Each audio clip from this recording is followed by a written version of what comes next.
All right, folks. I am live now with the No Nonsense Weekly Comics Chat. This is a no nonsense podcast. Just so you know what you're going to get when you listen to me. There's no nonsense up in here. So I just want to make that clear. I'm waiting to pull my Instagram up because I'm going to get live on my Instagram. There we go. Okay. So no nonsense podcast up in here. So what we're going to talk about today is we're going to talk about the final FF trailer. We're going to talk about this latest Superman trailer. And we're going to talk about the end results of Woke. Okay? Because again, my podcast, my broadcast, my live stream, however you are listening to me, YouTube or Instagram or on the podcast, audio only, whatever. However you are experiencing this broadcast right now, it is no nonsense. Just so you know, so you can set your expectations for what's going to happen if you come up in here. Okay? So the first thing I want to talk about now, every time I use any element of a Superman trailer or anything from Bro Bros, then I get copyright restricted. So I'm not going to play the trailer. I found out even with the sound off, they copyright restrict you just for using the pictures or whatever. So they can't do that if I just use a still shot. So I just start out using a still shot. We are going to watch that final FF trailer, though. We can watch that. But I'm tired of this copyright nonsense. So let me pull up the still shot and let me set the stage for you, and you will understand immediately what I'm talking about. Okay? So that should be on your screen right now. Now, if you have seen this latest Superman trailer, okay, you know that Lex Luthor is in his office with Ms. Tessmacher, and Superman comes busting in, and he comes busting in the front door. Okay, right off the bat, that's not really Superman's way, because Superman would be hovering outside the window. He comes in, and he immediately starts yelling, "Where's the dog?" So, spoiler alert, we know that at some point in the movie, Lex Luthor kidnaps Krypto, and Superman is screaming. Now, I made a tweet about that this week. Every time we see this version of Superman, he's screaming. So we saw him with the interview with Lois. He stand up and start raising his voice, start getting all crazy, losing his mind, screaming at Lois. Then we see him in this trailer. And he's screaming at Lex, "Where's the dog? Where's Krypto?" You know, that kind of thing. And some people have said this is part of Lex Luthor's plan, that this whole thing was designed to make Superman look bad. And during this trailer, what Superman does is he throws over a table. And if you know anything about the animated series, you know about the episode Nighttime. The episode Nighttime in the animated series was when Bruce Wayne was hypnotized and captured and under somebody else's control, and he was gone from Gotham, and Robin didn't know what to do. So Robin went and got Superman, and Superman pretended to be Batman for a while. Okay, that was so cool. That's one of my most favorite episodes. And so anyway, Superman had to be a lot more rough. And he was throwing over tables, and he was, making his voice deep, and he was acting like Batman. He was all mean. And so Nighttime is the second episode of the third season of Superman, the animated series. And so anyway, his pretending to be Batman was hilarious. And Robin had to coach him. But the point I'm trying to make is that he does that here. He throws over that table, whatever, and, and I guess without regards to property damage, or else could be hurt. And Miss Tessmacher's in the corner or whatever. And he's playing right into Lex Luthor's hands, is my point. If Lex's whole goal is to goad Superman and show him in the worst possible light, because he says during the trailer, yes, Ms. Tessmacher could get all this on video. So he's going to use that footage. And it's like, wouldn't Superman have more presence of mind? Wouldn't Superman have more social awareness? Wouldn't Superman be smart enough to understand if that's what he was doing? Now, the trailer says that this is the first time they meet in person in this movie. And so far, the background of this movie says he's been Superman for about 3 years or so, and there are plenty of other superheroes in the world. It's supposedly the background. Now, I say supposedly because I take anything I hear about this with a grain of salt, because it could change at the last minute, and it could change in the movie. So I don't take it seriously because it doesn't mean anything. Once you start dealing with people that have no respect for continuity or canon, they literally just make up stuff.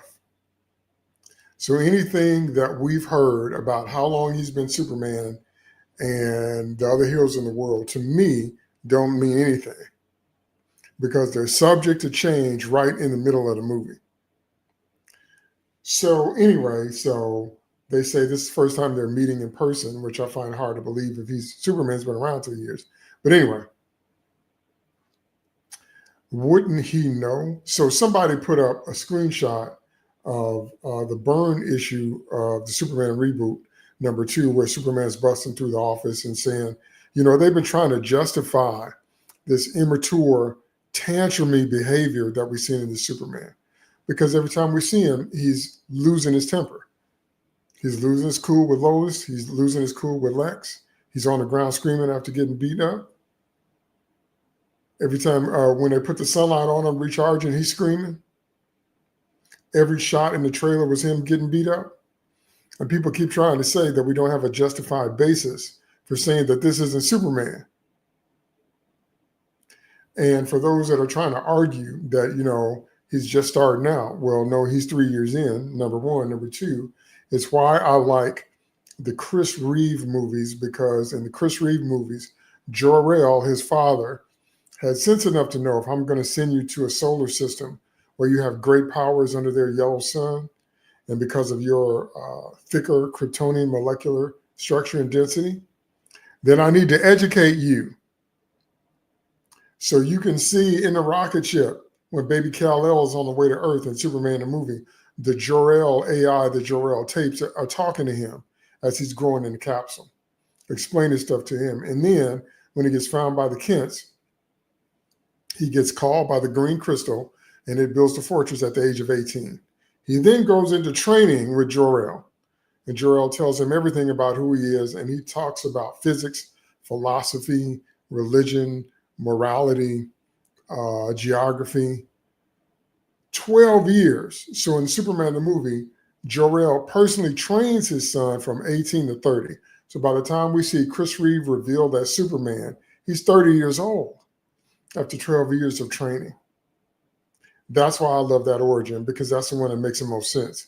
If Jor-El has sense enough to send his son, his SON, to where there's a yellow SUN, why would he send him unprepared? That's why Man of Steel made no sense to me. And that's what, this is ridiculous. People trying to say, well, he's still learning and growing. I'm sorry, he's a grown man with immense power. And every time we see him, he's popping his top. That doesn't make any sense for anyone that's a leader. That's why this doesn't make any sense. Don't have to be Superman. It can be a world leader. What happens when you're a world leader and every time you get in front of a camera, you're losing your cool and going all off and throwing a temper tantrum and throwing stuff? What would happen if you were a mayor or a governor? What would happen if you were a senator? What would happen if you're the president or the king of a nation, a monarch?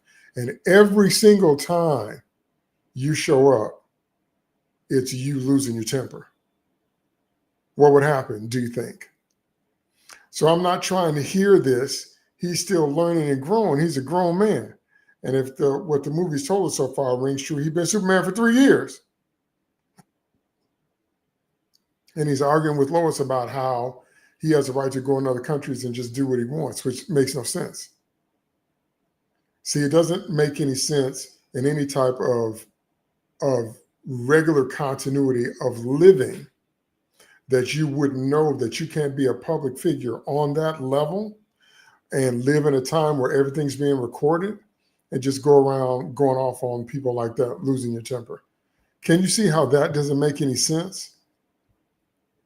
Just not for Superman, but in general, can you see how that doesn't make NT sense at all? Okay. Now I'm gonna put up a tweet that I posted about probably one of the coldest scenes in Justice League Unlimited, the animated series. Okay. So let me pull that up. Y'all already know which one I'm talking about. And it's this one right here. This is one of the coldest scenes and one of the coldest lines in the entire, and I mean the entire series. Superman is fighting Darkseid, and he's fighting him toe to toe. And the Justice League is fighting Darkseid. And Superman says that man won't quit as long as he can still draw a breath. None of my teammates will, referring to Batman and the other members of the League. But then Superman goes into this monologue that's just incredible. He says, me, I've got a different problem. I feel like I live in a world made of cardboard, always taking constant care not to break something, to break someone, never allowing myself to lose control even for a moment, or someone could die. Such incredible dialogue and delivered in such an incredible way. And it's so on point for how Superman would have to think and behave, simply because of the sheerness and the immensity of his power. And then as the rest of the scene plays out, it goes on to say, what we have here is a rare opportunity. He said, you can take it, can't you, big man? Talking to Darkseid. He said, but you can take it, can't you? So what we have here is a rare opportunity for me to cut loose and show you and show the world how powerful I really am. And then Superman draws up his fist and he moves at super speed and he clocks Darkseid so hard it causes a sonic boom that destroys buildings for miles. I mean, it's one of the coldest scenes in the entire series. Now, can you see that that makes more sense? That the Man of Steel would be aware of the world around him to the extent of knowing how he has to develop extreme amounts of self-control. Can you see that? So if you want to make the Smallville argument, which is what a lot of people did yesterday on Twitter, the Smallville argument is Clark growing up. That's Clark as a teen. So the way that worked was every time he experienced a new situation, it revealed a new power. Super breath, X-ray vision, heat vision, when he went through puberty, so many different things. So if you want to make the argument of him discovering his powers that way, then you can make that argument, but that would mean he's Superboy in this movie.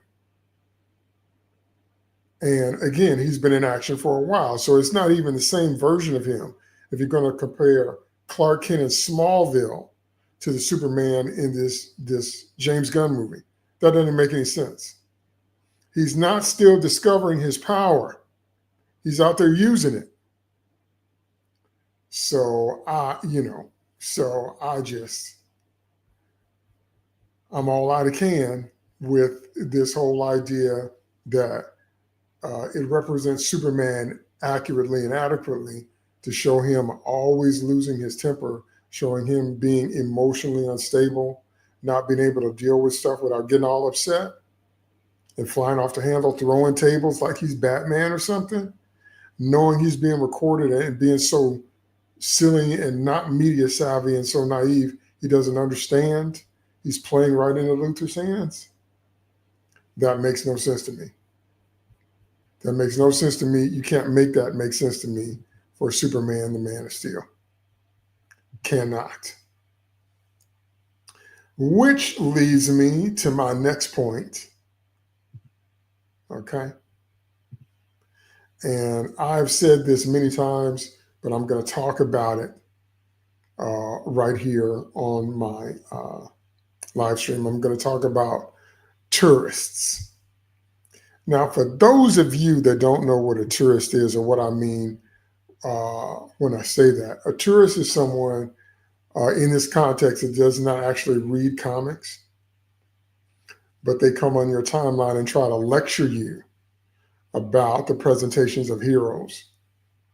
And they maybe, somebody called them Wikipedia warriors, where they look up a panel or something and then try to justify some stuff because they don't really read the comics because they don't even know the context of the panels they're featuring. Like several people tweeted the burn panel to me where Superman is busting through Luthor's door, saying that he would do something like that. But in the context of that story, Superman had captured and tortured Lana. Luthor had captured and tortured Lana for several days. And Luthor had done stuff to his parents. And that was the end of a long scene of conflict to them by the time we get to that point. And also, I said it that this Superman and Lex in the Gunn movie coming out in less than a month now wouldn't have that history at this point. They wouldn't have that history. And the trailer says they meet in person for the first time. So they knew about each other, but if this is the first time they're coming face to face, they wouldn't have that history that we see in the Byrne reboot where Superman is busting through his door and all that. It's not the same thing. See, that's a tourist. That's somebody that doesn't really read comics, but they look up a panel to try to justify whatever point they're trying to make. So I made a tweet outlining the tourist talking points. So those of you that are dealing with tourists in your social media, you know how to recognize them. And I'm sure you do, but I just wanted to put it all in one place. Okay, here are the characteristics of tourists. The comic book tourist talking points. They come on your timeline and they come on your timeline with insults and profanity. Now, I don't understand why they think that you have to listen to them cuss you out. I don't understand that. I don't talk to people that way, and I'm not going to be talked to in that way. So I don't understand people who think they can come on your timeline with none but insults and who think they can come on with all this profanity, and somehow you have to listen to that. No, you don't, or somehow you have to engage with that, or that you need to prove something. I don't understand that. But whatever, that doesn't make any sense to me. Okay. And then another talking point of the tourists is they say the content is perfect as it is. You just love to be a hater.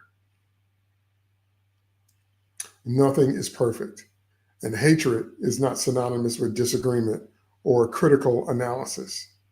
This is why you don't have to take these people seriously. Because they're telling you with their argument to turn off your critical analysis skills. Why would you have the ability to critically analyze something in your brain if you weren't supposed to use it? They're telling you to just shut up and consume. And that ain't gonna never be me. You got the wrong one if you think I'm gonna do that. See what I mean?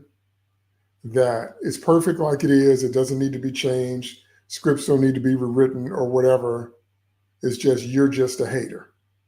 And you just love hating on things. And I knew when I first heard that phrase, when I first heard somebody say, don't hate, it was the beginning of this century. It was either 99, the end of last century, or the beginning of this one. I heard somebody say, don't hate. I knew we were in trouble when I heard that. Because they were making hatred synonymous with disagreement or critical analysis, saying that you no longer have a right to dislike something, which is so stupid to me. You ain't gonna never get me to get with that amount of stupid. You can like or dislike as you choose. You can analyze something as you choose. You can consume it or not as you choose. No one can take that from you. Okay, so another talking point of a tourist is they're condescending. This is another thing where I don't understand why people think you have to listen to that. Why people think, I'm not a garbage dump. Nobody's your garbage dump. So whatever venom you want to spew, whatever vitriol you have to spew, no one has to receive that. Don't nobody have to listen to you. Don't nobody have to argue with you. Don't nobody have to engage with you. Don't nobody have to prove nothing to you. But they're condescending. Like they have all this knowledge, and most of the time they've watched one iteration of a character. That's the thing that makes me laugh the most. They grew up on Smallville, so now they think they understand all things Superman. Or they watch Justice League, or they watch Superman, the animated series, and now they think they have all this extensive expertise on Superman. And they're condescending with it. And why people think that's going to be effective, I do not understand. Okay, and then they say you're not allowed to dislike or criticize. I already went over that. That doesn't make any sense to me. No one can come in and take away your free will. Why would you even listen to somebody like that? That's why I don't listen to people like that. No one can come in and take away your free will ever about anything ever in your life. Okay? There are no casting or script issues. That's a big one. We're going to talk about that when I get to Fantastic Four in a minute. There are no casting or no script issues. So in other words, it's cast just perfectly. We don't know what your problem is. Just accept the actor that they put in the role. What if the actor that they put in the role isn't right for the role? That's entirely possible. Well, how can you say something like that, David? Eisenberg as Luthor, Ezra Miller as Flash, Momoa as Aquaman. That's how I can say something like that. Halle Berry as Catwoman. That's how I can say something like that. Okay? So they always try to bring up the exceptions like Keaton or Heath Ledger, but those are exceptions. Most of the time, when we have a cast that's all out the pocket, it stinks to high heaven from the moment they announce the cast. And it just gets worse when you see the content. Okay? So, but tourists are always saying that whoever they cast, okay, if they cast Emma Stone to play Aurora, you're just supposed to take that and you're just a hater and you're a racist. I was like, okay. Then they do this favorite one of ours, but it's in the comics. That one about how, but it's in the comics. That's when they find the most obscure text possible and then they scream, but it's in the comics. That's what tourists do. So they were talking about this pic of Ben. That pic of him is years and years and years and years in the future, showing how he outlived the rest of the team, him having a beard, because in most of the places where you see Ben Grimm, he does not have a beard. And I know he had a beard in the Hickman run, but again, the vast majority of the appearances of the thing, he does not have a beard. But they're going to pick out something that shows up in one comic or one panel and then start screaming, but it's in the comics. Same thing as we talked about before with the Silver Surfer. You know, there's two versions of the female Silver Surfer, but the Shala Bao version, which is this one on Earth X, she does not actually become the main Silver Surfer. She gets silvered up, she gets powered up, and she's with Norrin, but Norrin Radd is still the Silver Surfer. Then there's Juno. Okay, that's this one. There's Juno, and she gets powered up, but I'm saying the vast majority of appearances, because Juno's only like in 4 comics total, the vast majority of appearances of the Silver Surfer from his beginning has been Norrin Radd and his story of sacrificing his life to save Shalabal and his home planet by giving Galactus other planets to consume. So they're going to skip over all that and give us female Silver Surfer. That's what I'm talking about. That is the mark of tourists. People who do not read comics, people that don't have any respect for comics, people that don't know the background, that don't understand the context, and they start screaming, but it's in the comics. Then they say stuff like, you haven't seen it yet. We're going to deal with that today with Ironheart. They can say, you haven't seen it yet. The movie's not out yet. How can you judge? Okay, I done said it 10 times now. If you can smell the stink coming from the kitchen, You don't have to wait to taste the food to know that the food is bad. I'm going to say that one more time. If you can smell the stank coming from the kitchen, you don't have to wait. You don't have to wait to eat the food to know that it's bad. Do you understand that? Do you understand if somebody don't know how to cook, that will be obvious in the kitchen? If somebody don't know what they're doing, that becomes very, very obvious while the food is brewing. Do you understand? So that's what I mean when I say that's such a ridiculous argument that you haven't seen it yet. Now, I will admit, I'll be the first to admit, sometimes we are pleasantly surprised, like Heath Ledger. I will admit, sometimes we are pleasantly surprised. And like Michael Keaton, when something we thought, wasn't going to work out actually turns out to be great. But that's the exception, that is not the rule. Okay? And once again, it's telling you to turn off your critical analysis skills and just accept what you're given. And nope. Finally, you've clearly never read a comic. That one, that's the one that makes me laugh the most, because they'll always show up and say, you've clearly never read a Superman comic. You clearly never read comics. I've been reading comics since I was 4 years old. I haven't been 4 in a minute. That's what I learned to read on, was comic books. I've been reading them my whole life. But clearly, that's my problem. I've never read a comic. Those are tourists. Those are people that are projecting their issues onto you. That's why you don't have to listen to them. That's why you don't have to take them seriously. Because they are people projecting their issues onto you. They don't know any better, so they say that you don't know any better. They will consume anything that they're given, so they say that you should consume anything that you're given. They don't know how to have a civil conversation, so they just curse and swear and insult and condescend, because they don't know how to have a dialogue, and they keep saying that you're the problem. There must be something wrong with you. You don't have to listen to people like that ever. Why would you? Okay? So that's my little diatribe on tourists. Now, what we're going to get into is, now I don't know if I should do the trailer first and then do the tweet, or do the tweet first and then do the trailer. Let's do the trailer first. So let me pull up the trailer and we're going to analyze it. And then I'll show you the tweet I made about this right here.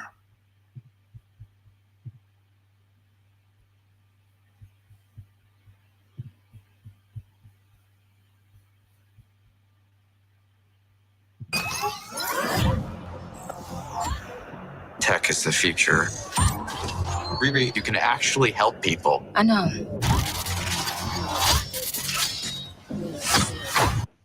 Now, that's Ezekiel Stane. Spoiler alert, that's Ezekiel Stane, son of Obadiah Stane, first villain in Iron Man, the first Iron Man 2008. In this entire series so far, Riri Williams does not help anybody. She helps herself. Her whole goal is to make a name for herself. Her whole goal is to get money, which she continues to mention over and over and over and over again. With tech that she stole. Who's your arc reactor? That's like... They don't exactly hand those out. Y'all calling me crazy when I've been balling all day like Brady. When I got back from Wakanda, I felt stuck. To bring my ideas to life, I need cash. Crazy, gotta go crazy. To bring her ideas to life, she needs cash. And she says that over and over and over again, that our motivation is cash to bring her ideas to life. And she says that Tony Stark was able to do what he did because he had $1 billion. So they missed a part. Remember I told you about tourism? They missed a part in the Iron Man movie where Obadiah Stane is screaming at his tech team and saying that Tony Stark was able to build arc reactor technology in his first Iron Man suit in a cave with a bunch of scraps. So it was actually not Tony's money that made the difference in his creating his technology. It was his genius, his know-how. So Iron Man in 2008 was the movie that kicked all this off. And then they put out a tweet saying that you need to do homework before you watch Ironheart. But apparently they didn't do no homework if they're trying to make the argument that money is what made the difference. Because Tony built that first set of armor in the cave, just like in the comics. Ugh. Come work for me. I assume these jobs aren't exactly legal. Not exactly. So you in or out? Okay, let's talk about that. Ironheart, Riri Williams, the great Riri Williams. You know what she demonstrates herself to be in her show? She demonstrates herself to be a thief, a liar, a murderer, a criminal, someone that's focused on promoting their own greatness, and someone that doesn't save anyone. What kind of hero is that? I'm going to talk about that in a minute. We Ocean's 11 or The Sopranos? What's the difference?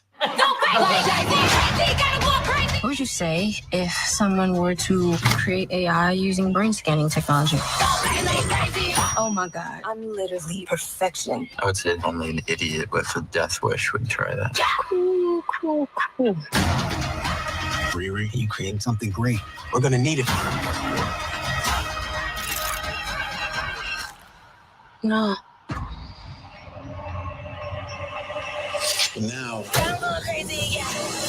you are just in my way.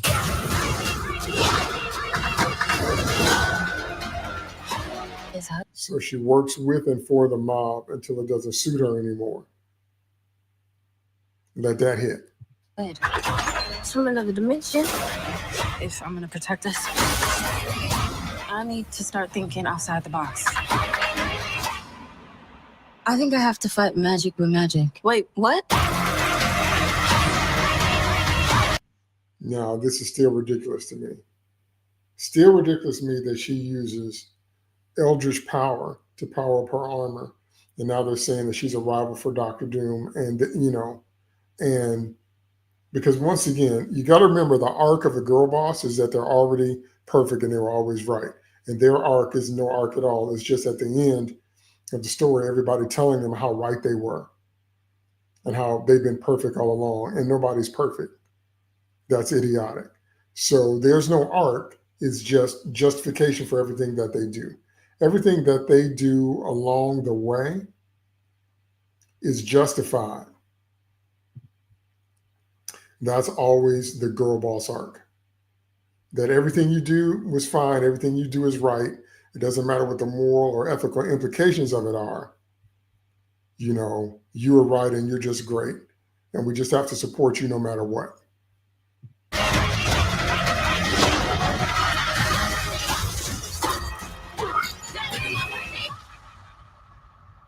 Ironheart deserves your attention. If it deserved your attention, you wouldn't have to say that. You wouldn't have to say that, would you? Always shilling. Might be a hero in there after all.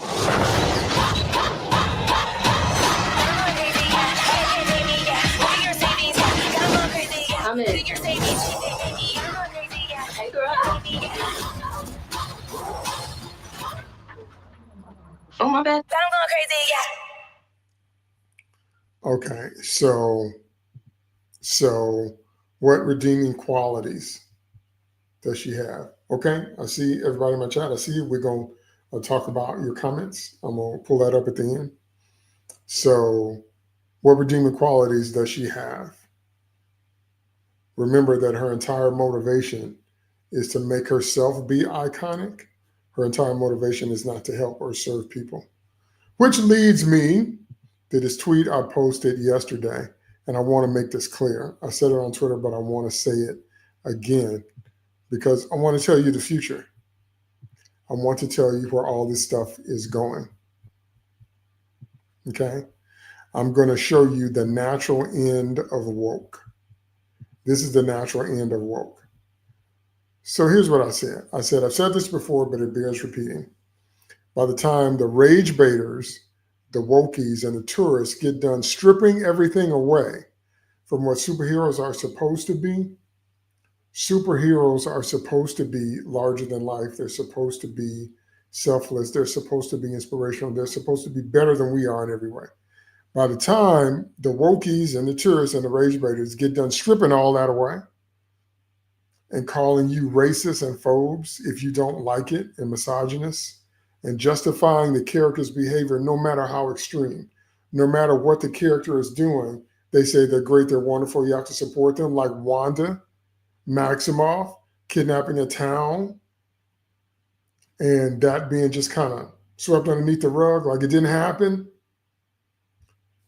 Once you start down that path, what's going to happen is they're not going to like the narcissistic, selfish, self-centered, non-sacrificial, non-altruistic, non-inspirational, shallow, quick-tempered, criminal and thuggish, relatable heroes that they end up with, made in their own image. Mark my words, this is where it's going. Superman is not just about powers. Superman is about character. Superman is about someone who has the power to be a tyrant, who has the power to take over, but instead chooses to be a servant. Once you strip that away, it's not Superman anymore. And so the rage baiters, the wokies, and the tourists, this is what they're trying to do. They're trying to take these obscure characters, or they're trying to take misinterpretations of popular characters, and they're trying to say that you can't criticize them, you have to support them. Everything they do is fine, and and you're just a hater, all this different kind of stuff. What they're doing is they're stripping away from the characters the things that make a superhero, like Captain America, Superman, Captain Marvel, Shazam, not Carol Danvers. They do what they do because of who they are as people, because of the motivations of their heart. Once you strip that away, all morality, all ethics, all kind of restraint, once you strip that away, the only thing that's going to be left is heroes that they have made in their own image. It's just like in Kingdom Come. Magog killed the Joker and the people cheered, and they said the Joker had deserved that, and he did, but Superman wouldn't kill. So they chose Magog. They wanted a hero that would kill over the one that would. So Superman left. After that happened, everything went crazy. All the new heroes went crazy, attacking each other and destroying the city just for fun, because they had no idea to serve people with their powers and their tech. So Superman had to show back up and get the younger generation back in line. That's the entire plot of Kingdom Come. I'm telling you, that's where we're living right now. By the time these people that don't read comics, that don't like superheroes, that don't like the fans, that just want to rage bait, they just want to be mad and make you mad and spew all their venom, they don't really want to have a conversation. The result of listening to them, however, is going to be you're going to end up with a bunch of heroes that are awful, heroes that are no heroes at all. They will have been remade in the image of all this rage-baiting wokeness and tourism that says they have to be relatable. No, they don't. No, they don't. Superman is not supposed to be relatable. Superman is supposed to be larger than life. Superheroes are supposed to be larger than life. Superheroes are supposed to be better than us in every way. So yes, there can be a dark, gritty side. Yes, there can be street-level heroes. Yes, we can have flawed heroes. Nothing wrong with that. But not every hero is supposed to be flawed or angsty or a criminal or self-hating or yet no. So by the time this rage-baiting, wokey tourist energy and wave gets through, the heroes that are going to be left are going to be awful, because they keep screaming about how it's okay for Superman to have no emotional control, and Riri Williams is just a genius, and it's okay to do whatever she does, and Wanda Maximoff was hurting, so it's okay for her to capture a whole town and bend them to her will, take away people's lives because she was in pain. Once they get through justifying that behavior, the end result, I'm telling you, Riri Williams is already there, because in her show, she's a murderer. She's a thief. She's a criminal. She's a liar. She's a narcissist. And she's just about promoting herself. She's the prime example of where all this is going if we stay on the same path. So I just wanted to put it out there, okay? Because when you can see stuff ahead of time, people don't do anything but yell at you and call you names until what you say come to pass. Then all them same people just disappear. So I'm telling you what's going to happen before it happens. You're not going to like the heroes you end up with if you keep listening to this foolishness. Okay? So finally, before I get to your comments in the chat, we're going to watch this latest Fantastic Four trailer, and then I've got some tweet comments I made, and a couple of them really blew up. Some of the, at least I got a lot of eyes on it. So let's watch this trailer, and then we will comment on it. Now I sped it up, just so you know. It's going to be a little accelerated. So just want to put that out there. Okay, let's go full screen. And here we go. Famous around the world, please welcome the Fantastic Four. Mr. Fantastic, Invisible Woman, Human Torch, I love you, Johnny. and the Thing. Hey, what time is it? Say the date. That's not really something I say. It's clobbering time. That's just in the cartoon. See, everything about that is just wrong to me. Pedro Pascal is not Reed. We talked about that ad nauseum. She's going to be the leader. They're trying to have it both ways. If it's set in the 60s, but it's also some kind of future thing, it's not our 60s. It's on a separate world. So they're still going to make Sue a girl boss, even though it's quasi-retro. Okay? Quinn is not Johnny Storm to me at all. He looks like he needs to be a medieval squire somewhere. Okay, he doesn't look like Johnny Storm to me at all. And Ben's voice is still wrong. Ben's vocal cords wouldn't vibrate the same once he gets in rock form, and he'd have a Brooklyn accent. And this whole trailer is about trying to make him say his catchphrase, which is kind of counterintuitive. It's his catchphrase. But once again, when you have tourists that are writing stuff, they pick out obscure stuff, they go against the grain, they do the opposite of what the character would actually do, what the character would actually do. Never late for Sunday dinner. Let's eat. Hey, what time is it? It's dinner time. Get inside. Also, I want you to notice this is something that the 2005 movie got right that doesn't look like it's happening here.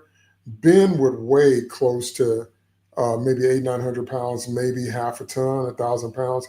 I know the Hulk weighs 1,000 pounds. Ben would be taller, but look at the way he moves. He moves like he's in normal gravity, like he doesn't have several hundred pounds of weight. That's another huge mistake. If you're going to do the Thing, he needs to move like he has the weight of his character.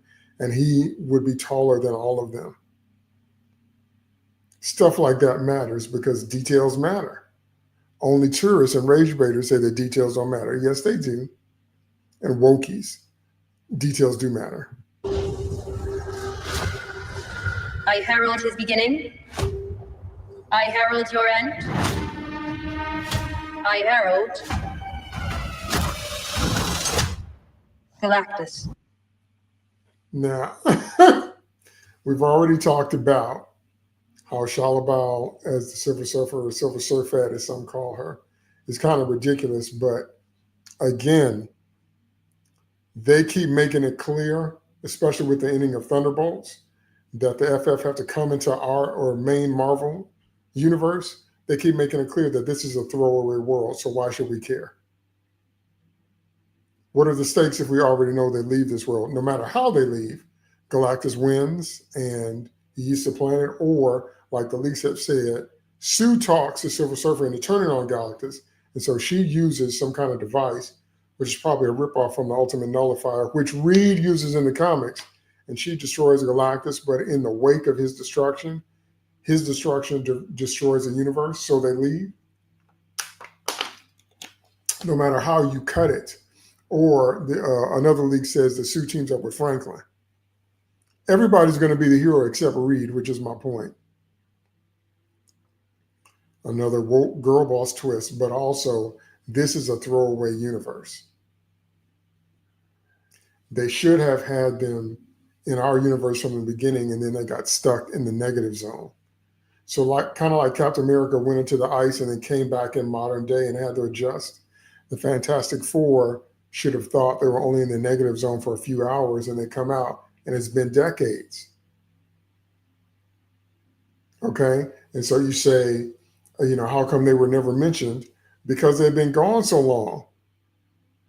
But people that were around remember when they were around the first time. So it's an easy writing fix. This throwaway universe, why should we care about it? We're never going to see it again. All this retro future, we're never going to see this again. So why should we care? Why? What is that? It's gonna be a man. Hold on! Are we safe? I don't know. This man inspires no confidence. He's not the smartest man in the world. He's not Reed Richards. In the comics, Reed got the ultimate nullifier, and he basically did the same thing to Galactus that Batman did to Darkseid. Batman activated Darkseid's spores because he cracked his code, and Batman was ready to destroy Apocalypse with himself on it to stop Darkseid and free Supergirl. That's in Superman, Batman. Well, in the comics, it was, the girl that fell from the sky. Superman, Batman, Apocalypse. So Reed in the comics got the ultimate nullifier, and Galactus was stunned that a human would be willing to wipe out all of existence to destroy him. There's none of that in here. There's none of that in here. This is what wokeness and girl bossiness and tourists do to source material. The clock is ticking. We are going to find a solution. We are going to make it right. You don't want to just crush him like that? The four of us will face the danger. We will protect you. So you say, David, you're knowing that he said he's going to find a solution. They're going to face the danger. We'll protect you. And how you're just ignoring that right in the trailer. No, I'm not. I just don't believe it. Somehow people don't understand that's a legitimate reaction too. Haven't you ever heard a politician? Haven't you ever heard a celebrity? Haven't you ever heard someone get on a mic and say something and you did not believe them in the slightest? Have you ever had that experience? That's what I'm experiencing with this. I don't believe it. I don't believe nothing. This version of Reed Richards, I don't believe nothing he said. Okay, because he's a simp that lets his wife do all the leading and just reacts to whatever she says.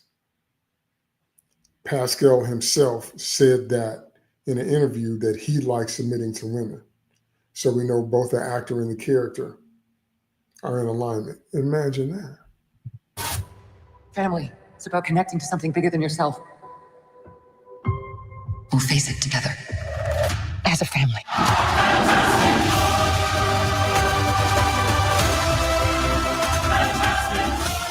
What time is it, Ben? No. What time is it, Ben? No, Johnny. This whole thing. When I first saw it, I assumed Johnny was carrying him. Everybody says that they're falling, that they're not flying. So Johnny comes and gets on top of Ben's back then to guide him. And this is where Ben has his famous beard shot. And I told you the beard was in the Hickman run.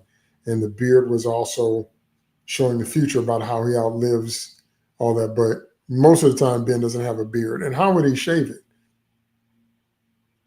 What's his physiology?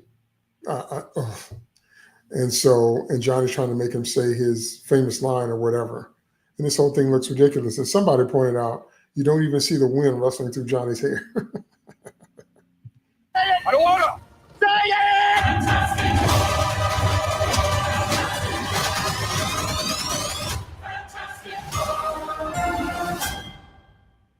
Now, one thing I want you to notice, one thing I do want you to notice, we see the least amount of Reed using his powers in all of these trailers.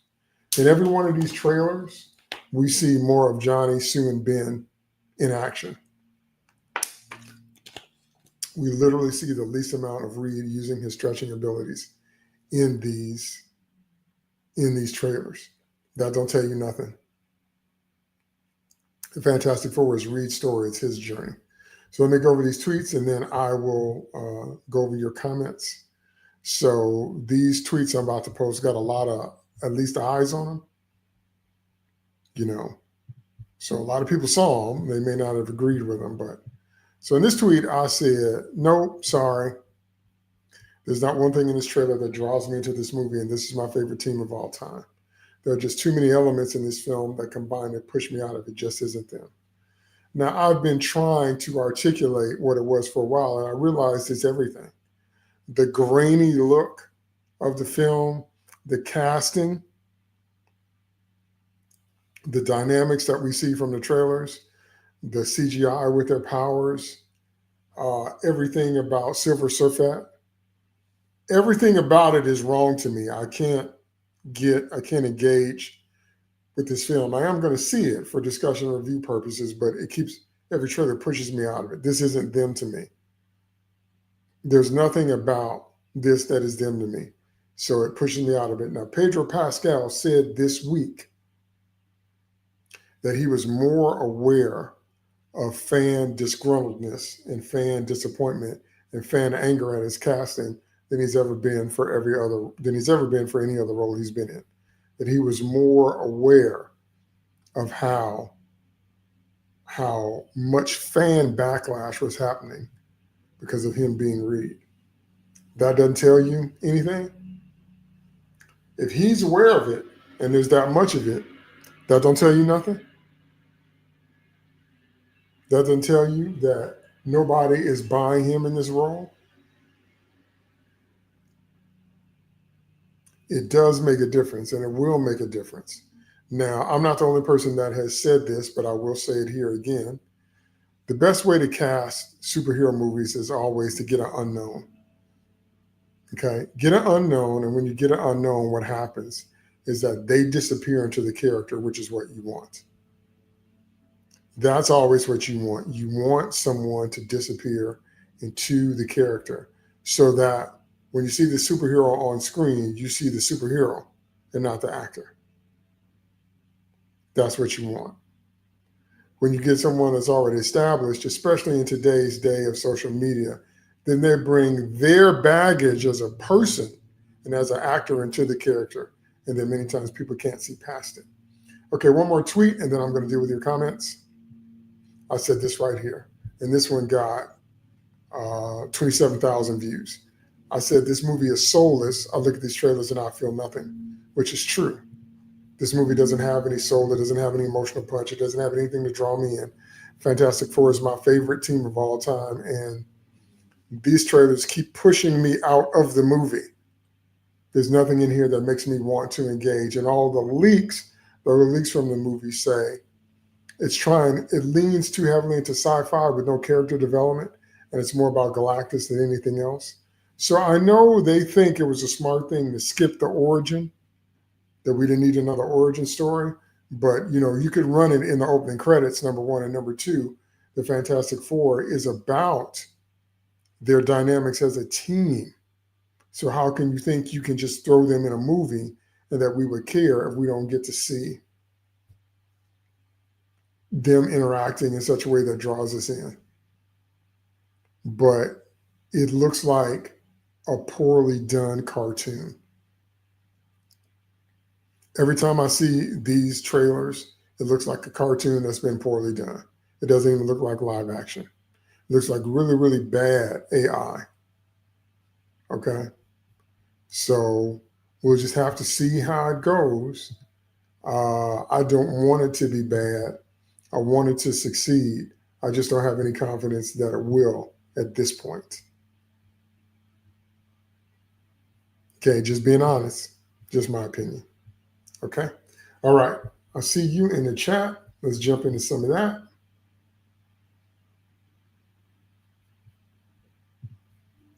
Riri is a character defined by her victim complex, literally. She's only motivated by people doubting her. Right, in the comics, if you read the comics, Riri's origin is that when she was a little girl, she asked one of her school teachers to be racist towards her, and to tell her there's a bunch of stuff she couldn't do so she could then develop her victim mentality, develop her racism complex, and become something in life because the teacher talked about her. And her teacher responded by saying, why would I ever do that? Because if you have a good grade school teacher, they're not trying to be racist to you. They're trying to motivate you to develop all your gifts and talents. And Riri wanted her to give her an excuse. So, I mean, it's the most backwards thing I've ever seen in my life. You want somebody to call you a name. You want somebody to tell you that because you're Black or because you're a woman or whatever, you can't do stuff. And then that's going to be your motivation to prove them wrong. Can you see that is not heroic? Lord Jesus.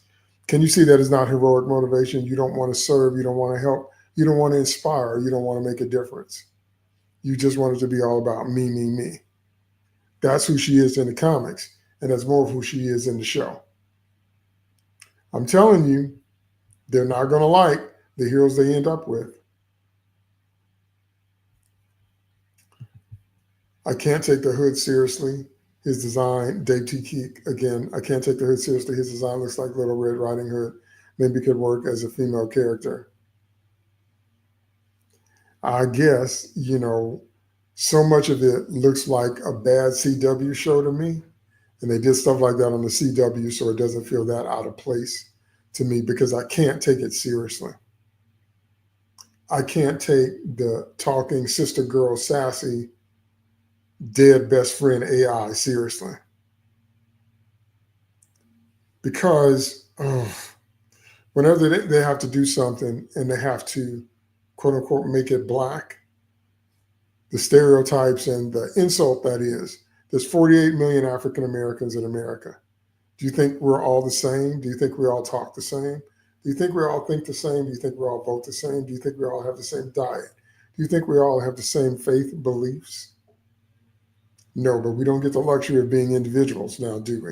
It's you Black people. So all the women have to be sassy and criminals and thugs in the hard streets of Chicago and all that, as if no Black people ever grew up in the suburbs. Okay. Blackwing says, all right, man, so I admit the show didn't peak for me until episode 3. Okay, talking about Ironheart. The heist stuff is interesting. Cool. You know, if you're enjoying it, what's wrong with that? I'm not saying there's anything wrong with that. Remember, I'm not telling other people what to like and not like. I'm talking about what don't work for me. Riri as a character does not work for me. Everything about her is ridiculous to me. It's absolutely ridiculous. And she keeps being called a genius, but then she uses magic. Tony didn't use magic. Tony used his know-how, and all throughout the Avengers movies, he used his tech. He used his know-how. But she's got to use magic to power her armor. Why is that? If she's such a genius, using tech that she stole from Tony to build it in the first place, why is that? If she's such a genius, she just doesn't work for me. Okay. Riri Williams could be redeemed as a character if they finally made her the villain she was written to be, bitter against the world, bitter against the heroes that get all the attention she craves. Maybe. I don't know if that would be a redemption story. That would feel more to me like a villain origin story because that's Syndrome from The Incredibles. So the part I agree with is that if she was bitter and angry, and that was part and parcel of her presentation, that would kind of make a little bit more sense because she is jealous and she does want attention. But remember, in her show, she gives up an MIT scholarship because she's out there selling test answers and test scores. She's out there doing something illegal and unethical. And when called to the carpet about the wrong that she's doing, her response is to give up a scholarship. So it's not that she didn't have a way. It's not that she wasn't blessed.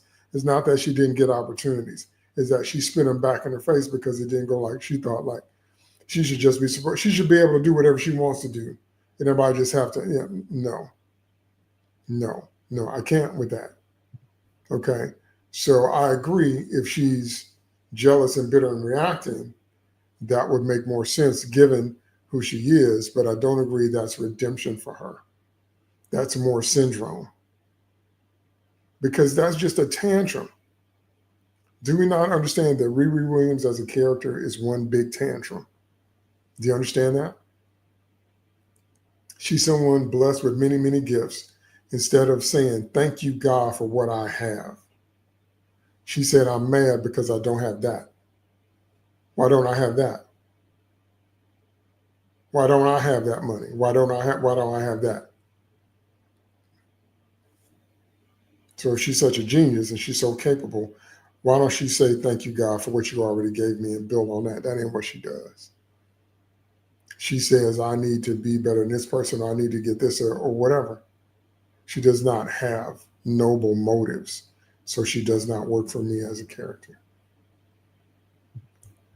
Okay, I Harold, you did talking about Silver Surfettes showing up, which is really, really funny to me, the way she just kind of announces what she's doing, but whatever. They really thought the I Harold lines were so cool sounding. Yeah, they're just kind of funny.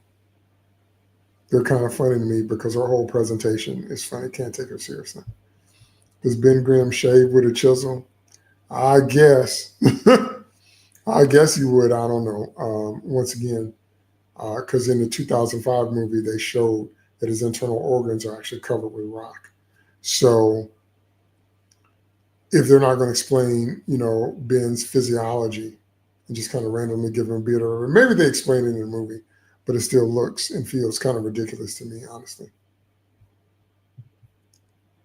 Weird, the stretch VFX looks pretty good when we see it. Why are they hiding so much? I heard he doesn't use the stretching very much in the film. I heard that same thing, which again is counterintuitive to the character of Reed Richards. It's like they're trying to minimize him, and that's a result of woke girl bossing. It's like they're trying to, the Fantastic Four is his story, but they're trying to minimize him in his own story. Okay, so that's pretty much the roundup for this week. We've got just a few more weeks for all this stuff hits in earnest, and then I can actually start reviewing the movies themselves. And, there's going to be spoilers everywhere, so I'll probably have to stay off Twitter for a while until I go see it. If I'm going to see something, especially if I'm going to review it, I normally try to go as early as possible so that I can experience it with minimal to no spoilers. Because if you stay on social media, they're going to blow the whole movie. I mean, that's just what happens. So I know people say it shouldn't happen, but it will, and it does. We've already gotten enough. We've already got enough leaks and enough stuff going on to where we have a lot understanding what's going on. But everybody's hoping that Gunn is holding back with what he's showing us in the Superman movie. And the Superman movie turns out to be much better than what we've seen. I hope that's the case. I really do. I just don't have any confidence that it is. Okay? One more comment. There's a comic book page where Johnny Stark painted bits of straw to Ben's face, and Ben is baffled because he thinks he grew whiskers and states that's impossible. There you have it. There you have it. Okay. So that's it for me this week. Thank you so much for tuning in. Thanks for all of those of you that watch me live. Thanks for those of you that are watching on the replay. Don't forget to like and share this video. I appreciate you. And I will be here same time next week for my next weekly live Comics Chat. DT2 Comics Chat. Out.